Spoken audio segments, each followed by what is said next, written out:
Hello my pretties! Welcome back to my channel.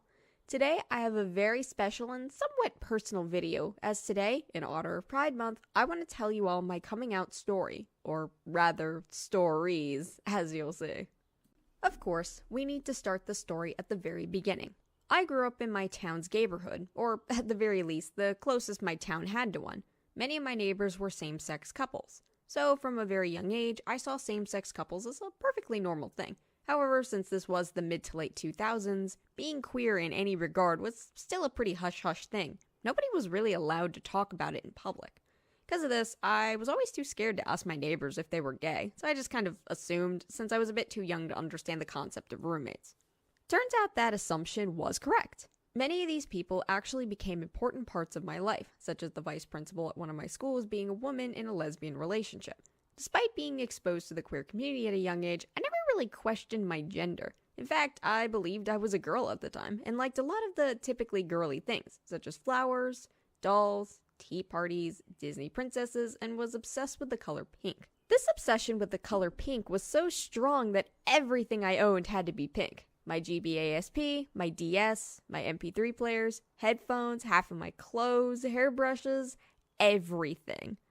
I even designed my room to be bubblegum pink with a pink floral ceiling fan and Bobby Jack bedding. So yeah, your typical early 2010s tween girl bedroom. I didn't even think about questioning my gender until I hit puberty. When I turned 10, my whole world changed. My parents separated, I was growing up, and I started wondering if the girl I was in the past was really me. Girly things that I once loved now seemed childish and immature. Wearing dresses, playing with dolls, and even painting my nails were unappealing to me. I started getting into things geared more towards boys, such as cars and video games. Boy things just seem more interesting to me. That's not to say I denounced femininity altogether, I just wasn't the femme I was before. This change was also reflected in my appearance. Instead of having the long, brown, flowing hair, my hair was short, like Little Orphan Annie. I refused to wear dresses and skirts, opting instead for t-shirts and jeans. I also never wore feminine accessories such as hair bows and barrettes, and even refused to paint my nails. Basically, I was a huge tomboy, and didn't really feel comfortable identifying as a girl, but I also didn't really understand the concept of gender at the time.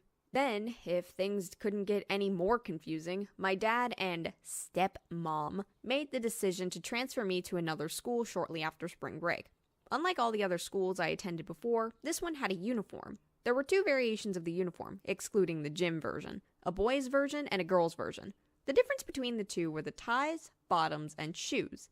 The boys' uniform consisted of dress pants, a traditional tie, and loafers, as well as a belt, but the belt was optional. The girls' uniform consisted of a knee-length skirt, a cross tie, and Mary Jane's. The tops and socks were the same for both. The thing is that I refused to wear the girls' uniform, as it just felt wrong. That and I was afraid of upskirting. Fortunately, my school was pretty chill with me cross-dressing, just so long as I actually wore the uniform. I did end up wearing Mary Jane's instead of loafers, since they were easier to find in my size. I didn't think too much about sexuality or gender during middle school, but I had a big realization on the horizon. As soon as I entered high school, I felt out of place. High schoolers, especially high school boys, tend to be very horny, and a lot of the time, they like to talk about sex. Just about everyone at my high school was talking about how great sex was, boasting about how they lost their V-card, how they were going to get laid after homecoming or prom, or how they just wanted to lose their V-card by graduation. Meanwhile, I was pretty grossed out by the idea of me having sex. I don't know, something just felt super gross about sex to me, and the thought of me having sex gave me major ick. It felt like something was wrong with me, like I was an alien or something, like I didn't belong. A bunch of thoughts went through my mind, like, shouldn't I be into sex? Do I have a problem with my libido? Am I sick? It was super confusing and honestly pretty depressing. But then I discovered the LGBT community, and within that community, asexuality. I started doing my own research and found out that a lot of asexuals are just like me. The problem is that there were a lot of misinformation going around at the time, and it led me to believing that asexuals could never be in a proper relationship. I believed that being aro and ace were the same thing, and that if you were either, you had to be repulsed. This wasn't true for me, but it felt like it had to be true. This bummed me out. I was going to be alone forever. I wasn't allowed to be in a relationship, otherwise I wouldn't be a true ace. Then, I discovered a show called BoJack Horseman. In this show, there's a character named Todd Chavez. Todd goes through a similar journey to me, being disinterested in sex and believing he can never be in a relationship. However, Todd ends up meeting other couples who happen to be asexual. And that was something I needed to hear, that it's okay to be ace and be in a relationship. This brought comfort to me during this confusing time, especially since I had no ace role models or even any ace friends. Now that I had my sexuality figured out, I had to explore my romantic attractions. This was a lot easier, since I found that I didn't really have much of a preference gender-wise. And after a short Google search, I found I was pan, and that just kind of felt right. And now, I had to come out to my dad. I was pretty nervous, as I was the only queer person in my immediate family, but I felt like I had to. So then, I took a deep breath, approached my dad, and told him, I am asexual and pan-romantic. The thing he told me next caught me off guard. The only thing he told me was, I know. I was shocked, but in retrospect, it actually kind of makes sense that he already knew. Unlike him or my brothers, I never really showed much interest in dating or sex, almost grimacing when the topic came up. Plus, I showed romantic interest in people of all genders. Now that I had my identity all figured out, I felt complete, at least for the time. A few months after I graduated high school, I had my one and only partner. I won't go into detail about our relationship here, since it's pretty irrelevant and I don't want to get him in trouble. Basically, something I learned throughout our short relationship is that I was not as interested in romance as I once thought. I also started to notice that my interest in being in a relationship kind of flowed, if you will. Some days I wanted all of it, but others I wanted to be alone. It was kind of odd, but then I learned about microlabeling. Microlabeling, if you don't know, is when people specify where they fall under in a certain gender or sexual orientation. I discovered a bunch of terms that I fit under: apothosexual, demi-romantic, and aerofluid. Apothosexual is someone who is repulsed by the idea of sex. Someone who is demi-romantic has to form a strong bond before they can feel any sort of romantic relationship with someone, and an aerofluid person is someone whose romantic interest changes over time but still stays within the aero spectrum. Personally, I'm not a huge fan of microlabeling as it overcomplicates things, but it's nice to see that my strange orientations are indeed valid. After many years of self-discovery and exploration, I finally figured out who I was, at least for the most part. But there was something in the back of my mind, something that I had been subconsciously thinking about since I was 10, something that I could finally understand: my gender. I started thinking about it in 2022, when I was about 20. I started experimenting with different pronouns, asking for people at work to refer to me using they/them pronouns, and even getting myself a pronoun pin. Pretty much immediately, it just felt right, like a circle peg going through a circle hole. But now I had to go through this whole journey all over again. I started wondering, who am I?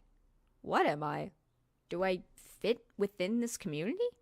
I preferred gender-neutral pronouns and never really felt like I had much of a gender, even when I was a kid. Then, I learned about what agenderism is, and the whole non-binary umbrella. Fortunately, this journey was far shorter than finding my sexuality and romantic orientation, as it only took me a few months to figure out my gender. I believe this was because I questioned my gender for quite a while, and knew I was non-binary longer than I realized that I was non-binary. For starters, when I started becoming a teen, I went through a tomboy phase, and that phase lasted until I started high school. Once I started high school, I went for more of an androgynous look, a look that I continued on to this day.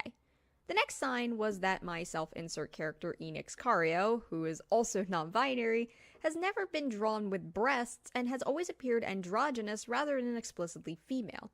I kind of wondered if maybe that was my subconscious telling me that I was non-binary through my art. But, of course, there's no way to confirm this. The final clue was my name change. For some context, the name I currently go by is not the name I was given at birth. The name I was born with was a traditional Irish name that was usually given to boys, but it was a family name, and it was better than the name I was almost given. And let me tell you, I hated that name. Partially it was because I was bullied very frequently for it, because it was so unusual for a girl to have a name like that, but it also just didn't feel like it fit. It was like the she/her pronouns. It just doesn't fit. I was lucky enough to have my name changed when I was about 16, but there was one condition.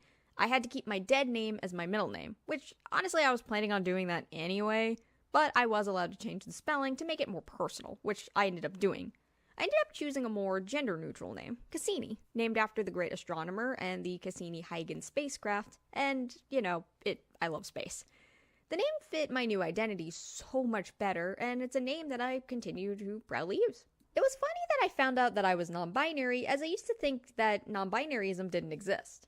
I didn't know anyone who was non-binary until I was about 18. I never even heard the term until then. Honestly, I thought that person was just faking it for attention and trying to weasel their self into the queer community. Yes, I really was that stupid back then. Everyone I knew up until that point used he, him, or she, her pronouns. I also believed that anyone who was androgynous was either trans or tomboy. I didn't think that gender and sex were two different terms until then.